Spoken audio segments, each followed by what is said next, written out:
नमस्कार प्यारे विद्यार्थियों। हम पढ़ रहे हैं भक्ति काल और भक्ति काल के अंतर्गत संत साहित्य और सूफी साहित्य का हम अध्ययन पहले ही कर चुके हैं। अगर आपने वे वीडियो नहीं देखे हैं तो आप चैनल की प्लेलिस्ट में जाकर देख सकते हैं।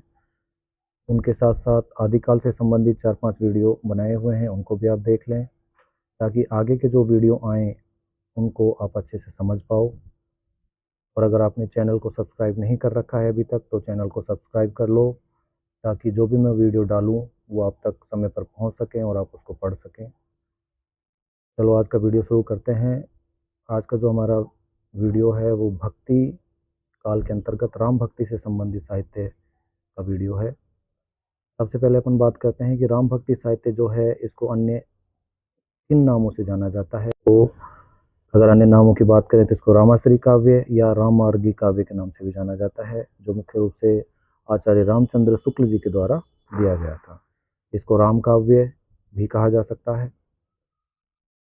राम भक्ति काव्य की अगर हम बात करें या राम भक्ति साहित्य की बात करें तो उसका जो आदि स्रोत है वो है वाल्मीकि रामायण। वाल्मीकि रामायण जो है लौकिक संस्कृत में लिखी गई है। वाल्मीकि रामायण में 7 कांड मिलते हैं जो क्रम से बालकांड, अयोध्या कांड, अरण्य कांड, किष्किंधा कांड, सुंदरकांड, युद्धकांड और उत्तरकांड के नाम से जाने गए हैं। आप लोगों को ये 7 कांड याद करने की आवश्यकता बिल्कुल नहीं है, ये आपको विषय से जोड़ने के क्रम में मैंने बताए हैं। आपको पता होना चाहिए कि वाल्मीकि रामायण जो है, जो हमारे राम भक्ति काव्य का आदि स्रोत है, उसमें किस तरह से कांडों का नामकरण किया गया है। और जो हमारा विषय है, जो हम भक्ति काल की बात करते हैं, जिसमें भक्तिकालीन जो रामायण आचार्य या गोस्वामी तुलसीदास जी के द्वारा लिखी गई है, उसमें उन्होंने किस तरह से 7 कांड जो बताए हैं वो किस तरह से परिवर्तित किए हैं, क्या बदलाव है उनमें, उससे जुड़ने के लिए मैंने ये जो 7 कांड हैं आपको बताए हैं। तो आपको बहुत ज़्यादा चिंतित होने की आवश्यकता नहीं है कि क्या इनको भी याद किया जाए, तो कोई ऐसी आवश्यकता नहीं है। चलो आगे बढ़ते हैं। इससे पहले कि हम भक्ति काल से जुड़ें या भक्तिकालीन राम काव्य से जुड़ें, उससे पहले हमको पता हो कि जब हम जैन साहित्य का अध्ययन कर रहे थे आदिकाल के दौरान, तो जैन साहित्य में स्वयंभू के द्वारा भी एक रामायण लिखी गई थी जिसको स्वयंभू रामायण कह सकते हैं या पौमू चरियू के नाम से वो है। तो वो भी एक रामायण का ही रूप है, लेकिन उसमें जो वास्तविक जो कथा है उसको बदल दिया गया है, इस रूप में नहीं मिलती है जिसने अपने भक्ति काव्य में मिलती है।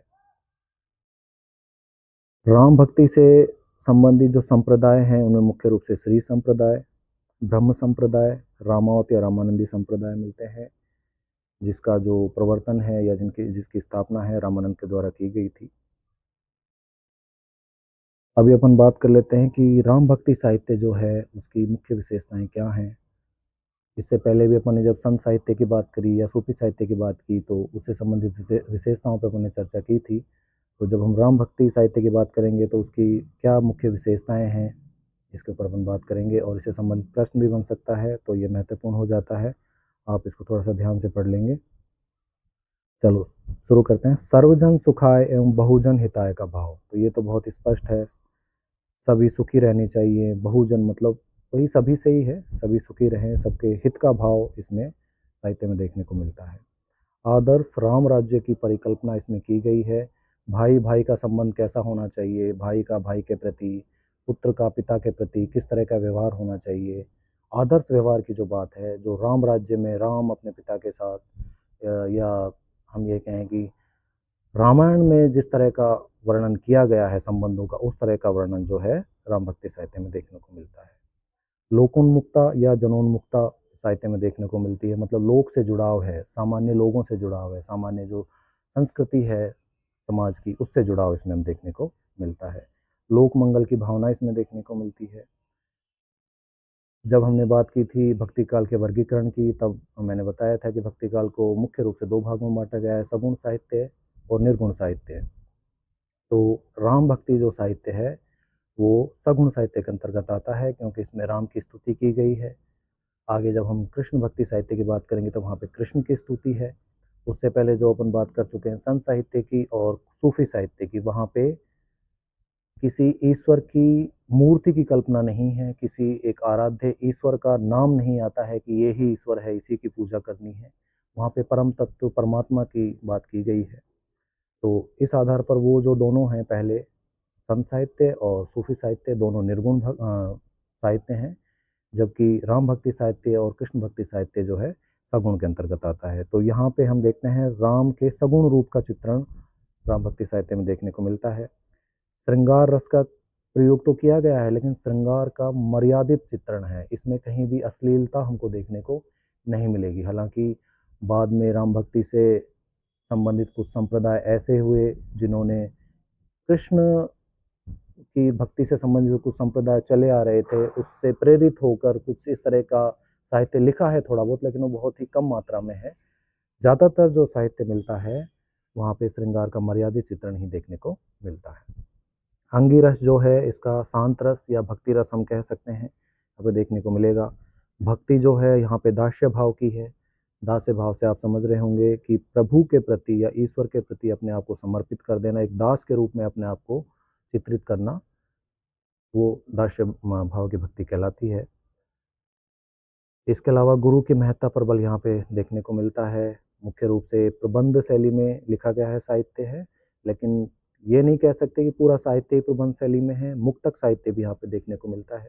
पहले भी मैंने इसकी बात की थी। प्रबंध शैली का मतलब है एक तारतम्यता बनी रहती है, पूर्वापर संबंध जो बोलते हैं कि पहले वाले पद का उसके बाद वाले पद के साथ और उसके बाद वाले पद का उसके बाद वाले पद के साथ एक तारतम्यता, एक संबंध प्रॉपर बना रहता है। तो वो जो शैली होती है वो प्रबंध शैली होती है, जबकि मुक्तक शैली में कोई संबंध नहीं होता। हर एक दोहा, हर एक पद अपने आप में स्वतंत्र होता है। समन्वय की भावना यहाँ पर देखने को मिलती है, चाहे वो सगुण और निर्गुण का समन्वय हो, चाहे वो हिंदू और मुस्लिम का समन्वय हो। तो इस तरह से समन्वय की भावना भी यहाँ पे दिखाई देती है। सादगीपूर्ण, पवित्र व सादा जीवन की अभिव्यक्ति इस साहित्य में चित्रित की गई है। भाषा की अगर बात करें तो मुख्य रूप से जो इसकी भाषा है वो अवधी है, लेकिन गौण रूप में ब्रज भाषा का भी यहाँ पे प्रयोग देखने को मिलता है। तो ये मोटे मोटे कुछ विशेषताएं हैं राम भक्ति साहित्य की। इनमें से अगर आप 6, 7, 8 भी लिख देते हो जब प्रश्न पूछा जाता है तो मेरे हिसाब से पर्याप्त है। अब हम बात करेंगे कुछ राम भक्त कवियों की, जिसमें एक परंपरा चली कि पहले रामानुजाचार्य आते हैं, उसके बाद राघवानंद आते हैं, राघवानंद के शिष्य रामानंद आते हैं, फिर विष्णुदास आते हैं, फिर ईश्वरदास आते हैं, और फिर बाद में धीरे धीरे बढ़ते हुए ये आचार्य गोस्वामी तुलसीदास जी तक साहित्य पहुँचता है। नाभादास जी भी हैं, अग्रदास जी भी हैं, गोस्वामी तुलसीदास आते हैं। फिर अब एक एक करके अपन थोड़ा थोड़ा इन पर बात करेंगे, लेकिन मुख्य जो अपना फोकस रहने वाला है वो रहेगा गोस्वामी तुलसीदास के ऊपर। तो सबसे पहले शुरू करते हैं रामानंद जी से। रामानंद जी जो हैं इनके गुरु राघवानंद जी थे। इनके 12 शिष्य बताए जाते हैं, जो मैंने पहले भी एक बार चर्चा की थी कि कबीर है, रैदास हैं, धन्ना हैं, पीपा हैं, सुरसुरी, सुरसुरानंद, ये सारे इनके शिष्य हुए हैं। तो उनमें से ये हुए हैं रामानंद जो हैं। उत्तर भारत में राम भक्ति की विधिवत शुरुआत इन्हीं से मानी जाती है। ऐसा माना जाता है कि इससे पहले जो राम भक्ति थी वो दक्षिण में थी, रामानुजाचार्य के द्वारा उसका प्रवर्तन होता है, और उस राम भक्ति को उत्तर भारत में लाने का जो श्रेय है वो रामानंद को ही जाता है। इन्हें आचार्य हजारी प्रसाद द्विवेदी जी ने आकाश धर्म गुरु की संज्ञा दी है। इनकी जो मुख्य रचनाएं हैं, राम रक्षा स्रोत, रामार्चन पद्धति, वैष्णव मताब्द भास्कर, ये इनके मुख्य रचनाएं हैं। बहुत ज़्यादा उलझने की आवश्यकता नहीं है, एक आध रचना को याद रह जाती है तो कर लो, नहीं तो इनमें से प्रश्न पूछने की संभावना नहीं के बराबर है। ये जो वैष्णव मताब्द भास्कर जो है रामानंदी संप्रदाय का आधार ग्रंथ माना जाता है, तो इसको थोड़ा देख लेना। दूसरे जो कवि हैं जैसे ईश्वरदास हैं, इनकी एक रचना है अंगद पैज।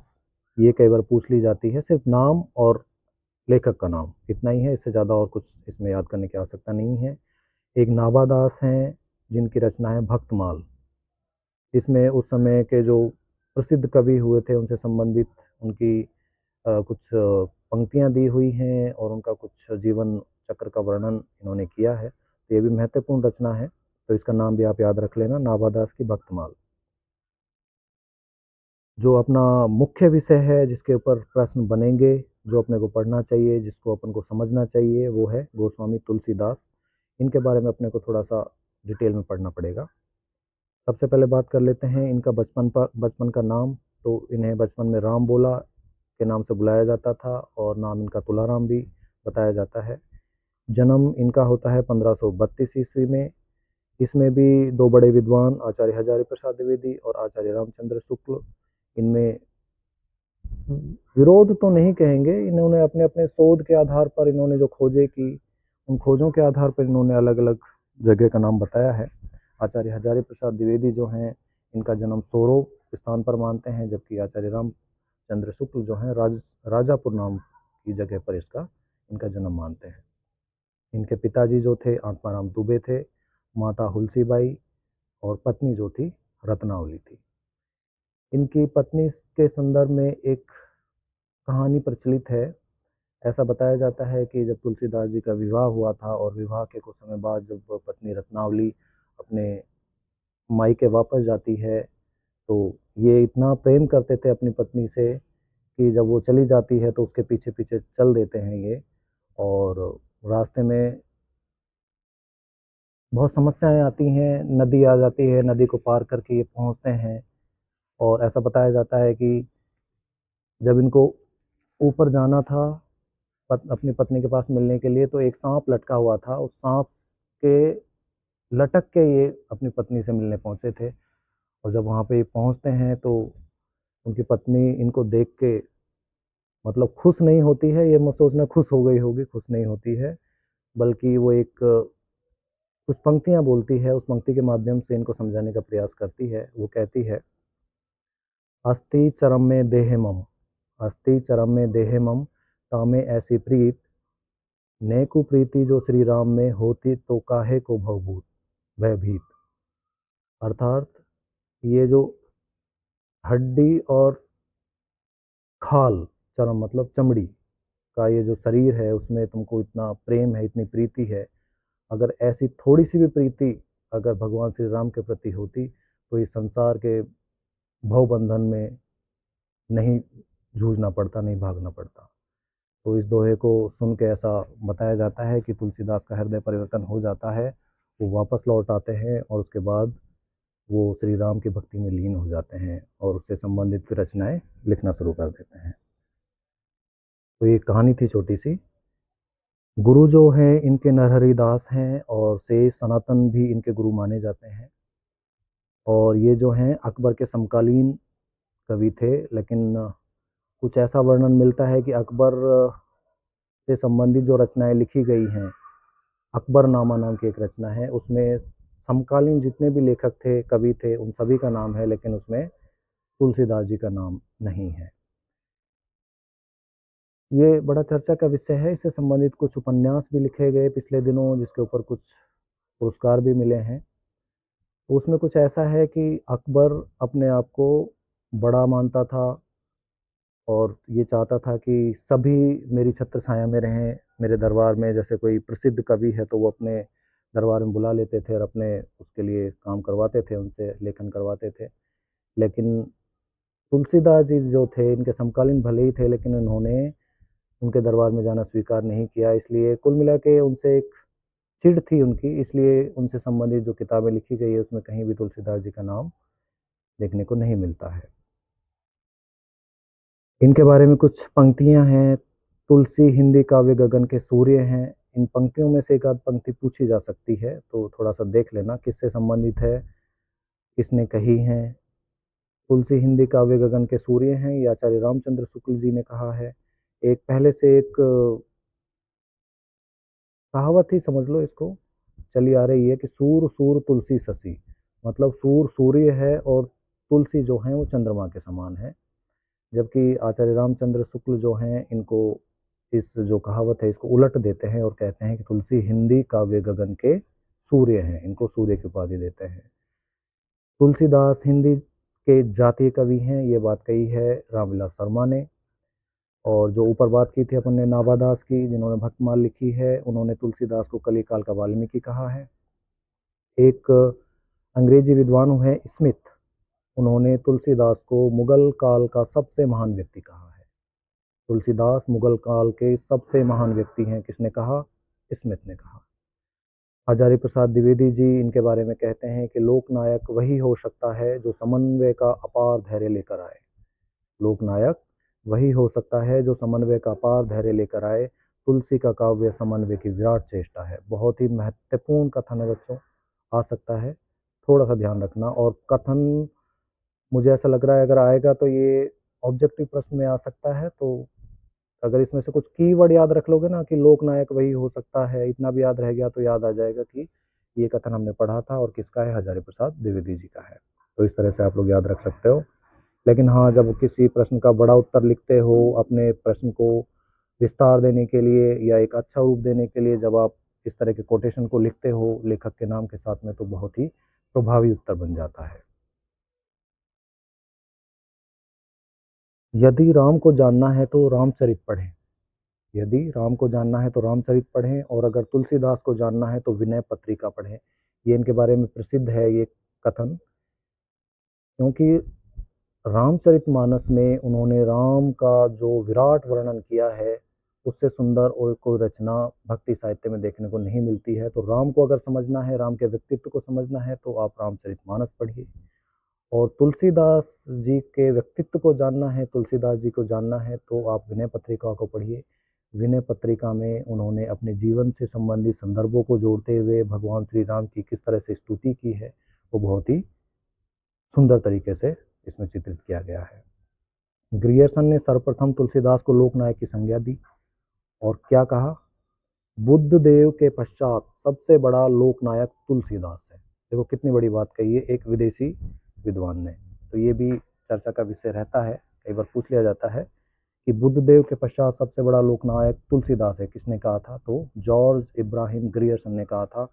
बच्चों, ये वही है जिसने हिंदी साहित्य का पहला तो नहीं कहेंगे, पहला तो गासा ताशी ने लिखा था, इतिहास ग्रंथ लिखा है इन्होंने भी एक, और वो इतिहास ग्रंथ ऐसा है जिसमें हिंदी साहित्य का सर्वप्रथम काल विभाजन प्रस्तुत किया गया है। चाहे वो जैसा भी रहा हो, सर्वप्रथम हिंदी साहित्य का काल विभाजन करने वाले विद्वान यही हैं, जॉर्ज इब्राहिम ग्रियर्सन।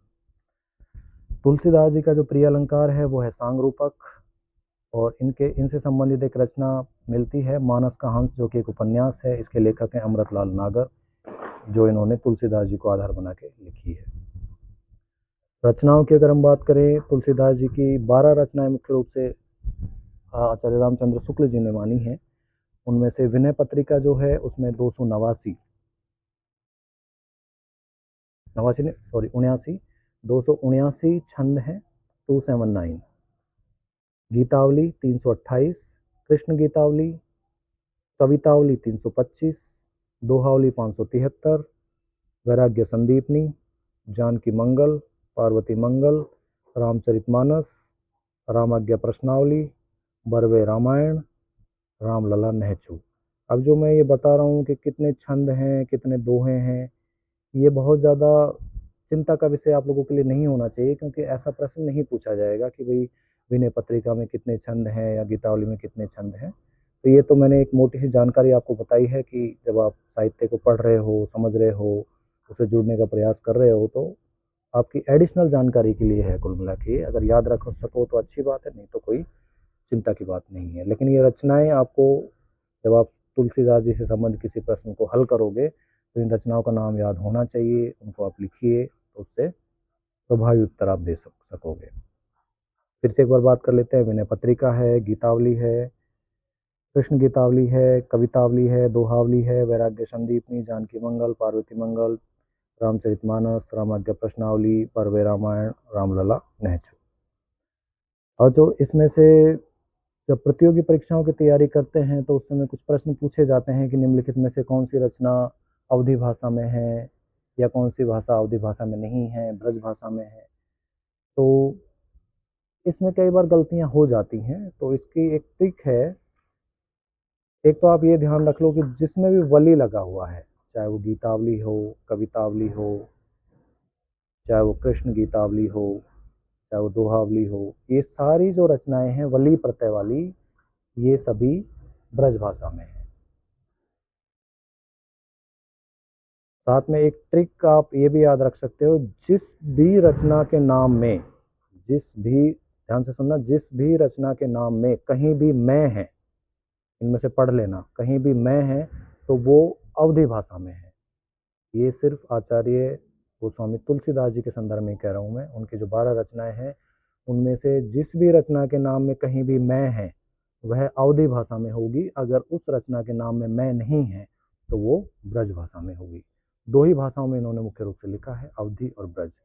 देखो जैसे अपन देखते हैं पार्वती मंगल, तो मंगल में मैं आ गया तो ये अवधी भाषा में होगी। रामचरितमानस, राम मानस माँ, मैं आ गया तो ये अवधी भाषा में होगी। राम आज्ञा प्रश्नावली, माँ राम आज्ञा, तो ये अवधी भाषा में होगी। जहाँ पे मैं नहीं है वो ब्रज भाषा में। तो उम्मीद है ये चीज़ समझ में आ गई होगी। अभी थोड़ी देर पहले अपन बात कर रहे थे प्रबंध और मुक्तक। तो रामचरित मानस के अलावा और कौन सी रचनाएं हैं आचार्य गोस्वामी तुलसीदास की जो प्रबंध रचनाएं हैं? तो एक तो रामचरित मानस ही हो गई, जिसको मानस भी कह दिया जाता है। इसके अलावा पार्वती मंगल, जानकी मंगल और रामलला नहछू, ये 4 रचनाएं ऐसी हैं जो प्रबंध रचनाएं हैं गोस्वामी तुलसीदास की। तो इनको थोड़ा सा ध्यान रख लेना। इसके अलावा जितनी भी हैं वो मुक्तक रचनाएं हैं। शुरू में अपन ने बात करी थी जो वाल्मीकि रामायण है उसमें 7 कांड हैं। कौन कौन से 7 कांड थे वो मैंने आपको बताए थे। वो इस चीज़ से जोड़ने के लिए बताए थे। अभी देखो वो आपको याद हो ना हो, लेकिन ये 7 कांड आपको याद करने ज़रूरी हैं। इससे संबंधित प्रश्न भी बनेगा और ये हमारा मुख्य विषय भी है। तो इनको आपको कंठस्थ याद कर लेना है। चलो शुरू करते हैं। बालकांड, अयोध्या कांड, अरण्य कांड, किष्किंधा कांड, सुंदरकांड, लंका कांड और उत्तरकांड। देखो बहुत साम्यता है दोनों में। लास्ट में जाके एक दो थोड़ा सा बदल दिया गया है, लास्ट वाला, बाकी लगभग वही है। तो वो मत याद करो भले ही, लेकिन ये अपने को 7 कांड याद करने हैं। इसमें भी ये याद कर लेना कि सबसे बड़ा कांड कौन सा है, तो बाल कांड सबसे बड़ा है। सबसे छोटा कौन सा है, तो सबसे छोटा किष्किंधा कांड है। इसमें एक चीज़ और है, ये किष्किंधा कांड जो है ये एकमात्र ऐसा कांड है जो अयोध्या में ना लिख के काशी में लिखा गया है। अभी आप सोचोगे कि इसको कैसे याद रखें कि भाई कौन सा कांड काशी में लिखा गया। तो देखो कै कै का कॉम्बिनेशन देख लो, किष्किंधा कैसे शुरू हो रहा है, काशी भी कैसे शुरू हो रहा है। तो अगर ये पूछ ले कि काशी में कौन सा लिखा गया तो किष्किंधा हो जाएगा याद, कोई दिक्कत नहीं है। ठीक है। अब इसका क्रम का भी आप बोलोगे कि सर ये ऐसे ही उल्टा पुल्टा याद रख लें, कि बेटा ये क्रम से ही याद होने चाहिए। क्रम से याद करने का मैं एक छोटी सी ट्रिक बता देता हूँ, उससे आपको याद हो जाएगा। और आप अपनी भी ट्रिक बना सकते हो, जैसे याद हो बस याद होना चाहिए। देखो ये सोचो कि एक बालक था जो अयोध्या के जंगलों में, अरण्य मतलब जंगल होता है, एक बालक अयोध्या के जंगलों में जाता है। वहाँ पर किष्किंधा नाम की एक सुंदर, किष्किंधा नाम की एक सुंदर लंका नगरी दिखाई देती है। कहाँ पे? उत्तर दिशा में। एक बालक जो अयोध्या के जंगलों में जाता है और वहाँ से उसको किष्किंधा नामक एक सुंदर लंका नगरी दिखाई देती है उत्तर दिशा में। तो इस तरह से आपको एक क्रम से याद हो जाएंगे, इसको याद कर लेना। रामचरितमानस जो है तुलसीदास जी ने लिखी, ऐसा बताया जाता है कि सबसे पहले लिखने के पश्चात ये इन्होंने रसखान को सुनाई थी। रामचरितमानस जो है इसको उत्तर भारत की बाइबल की संज्ञा दी है जॉर्ज इब्राहिम ग्रियर्सन ने। सांग रूपक का मानसरोवर इसे कहा जाता है। तुलसीदास जी की जो पहली रचना है वो गीतावली या वैराग्य संदीपनी, जो भी विकल्प में हो दोनों में से कोई भी सही हो सकता है। ये थोड़ा सा शोध का विषय है। कुछ विद्वान गीतावली को पहली रचना मानते हैं, कुछ विद्वान वैराग्य संदीपनी को पहली रचना मानते हैं। अंतिम रचना जो है इनकी वो है कवितावली। अब कवितावली का ही एक भाग है हनुमान बाहुक। अब कई बार प्रश्न में हनुमान बाहुक दे दिया जाता है और कवितावली भी दे दी जाती है। तो हनुमान बाहुक जो है कवितावली का अंतिम भाग है, तो हनुमान बाहुक को अंतिम रचना मान लिया जाता है। बाकी शोध में ये पता चला है कि जो हनुमान बाहुक है वो कवितावली का ही भाग है, इसलिए कवितावली को ही तुलसीदास जी की अंतिम रचना माना जाना चाहिए। लेकिन अगर विकल्प में कभी ऐसा हो जाए कि भाई कवितावली ना हो, हनुमान बाहुक हो, तो हनुमान बाहुक को ही इनकी अंतिम रचना मानना है। रामचरितमानस के लेखन में इनको 2 वर्ष 7 माह और 26 दिन का समय लगा था। 2 वर्ष 7 माह और 26 दिन। ऐसा ही कुछ समय हम पढ़ते हैं संविधान बनाने में। अगर आपको पता है कि संविधान बनाने में कितना समय लगा था, 2 वर्ष और आगे कितना कितना है, तो कमेंट में लिखना, देखता हूँ कितने बच्चों को पता है। रामचरितमानस कथा के 4 संवाद बताए गए हैं, जिन्हें 4 घाट भी कहा जाता है। जिनमें से पहला है शिव जी के द्वारा माँ पार्वती को राम कथा सुनाना, दूसरा है काकभुसुंडी के द्वारा गरुड़ को राम कथा सुनाना, तीसरा है महर्षि याज्ञवल्क्य के द्वारा ऋषि भारद्वाज को राम कथा सुनाना, और चौथा है गोस्वामी तुलसीदास के द्वारा साधु संतों को राम कथा सुनाना। बहुत महत्वपूर्ण नहीं है, लेकिन थोड़ा सा देख लेना। तुलसीदास जी की कुछ प्रसिद्ध पंक्तियां हैं जो अक्सर परीक्षा में पूछ ली जाती हैं। ढोल गवार शूद्र पशु नारी, ये सब ताड़न के अधिकारी। इन पंक्तियों को लेकर कई बार गोस्वामी तुलसीदास जी की आलोचना भी होती है। कुछ विद्वान जो हैं इन पंक्तियों के आधार पर ये कहते हैं कि तुलसीदास जी जो हैं नारी के विरोधी रहे हैं, शूद्रों के विरोधी रहे हैं। जबकि कुछ आलोचक, कुछ विचारक ये कहते हैं कि यहाँ पे ताड़न का जो अर्थ है वो देखभाल करने से है, जबकि ताड़ने से इसका अर्थ नहीं लिया जाना चाहिए। वो इस तरह की बात कहते हैं। नारी क्षति कोई विशेष क्षति नाही। ये नारी क्षति के संदर्भ में इन्होंने बात की कि नारी की क्षति कोई विशेष क्षति नहीं है। ये राम के द्वारा रामचरितमानस में ये पंक्ति कही गई है। जब लक्ष्मण को बाण लगता है उस समय ये बात कहते हैं वो कि नारी की क्षति कोई विशेष क्षति नहीं है, कि इससे अच्छा तो माँ सीता मर जाती भले ही, लेकिन लक्ष्मण को बाण नहीं लगना चाहिए था। इस संदर्भ में वो बात रखते हैं। कीर्ति भनीति भूति बल सोई, सुर सरीसम कह हित होई। पर हित सरिस धर्म नहीं भाई, पर पीड़ा सम नहीं अधमाई। अर्थात पर हित, दूसरों के हित के जैसा कोई धर्म नहीं है, और दूसरों को पीड़ा पहुँचाने जैसा कोई अधर्म नहीं है। गोरख जगायो भोग, भक्ति भगायो लोग। ये पंक्ति भी कई बार पूछी गई है।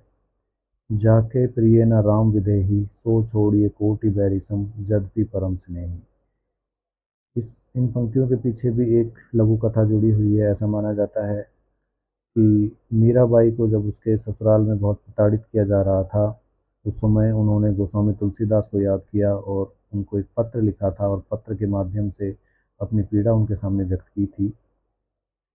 तो उसके जवाब में गोस्वामी तुलसीदास ने मीराबाई को ये पत्र लिखकर भेजा था। उसमें पंक्तियाँ लिखी थी कि जाके प्रिय न राम विदेही, जिनके राम और सीता प्रिय नहीं हैं, सो छोड़िए कोटि बैरिसम, उनको 1000 शत्रुओं के बराबर मानकर तुरंत छोड़ दीजिए।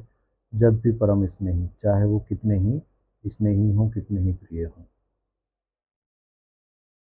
केशव कही ना जाए का कहिए, कवित विवेक एको नहीं मोरे, सत्य कहूँ लिख कागद कोरे। तुलसीदास जी कहते हैं कि मेरे अंदर कविता करने का बिल्कुल भी विवेक नहीं है।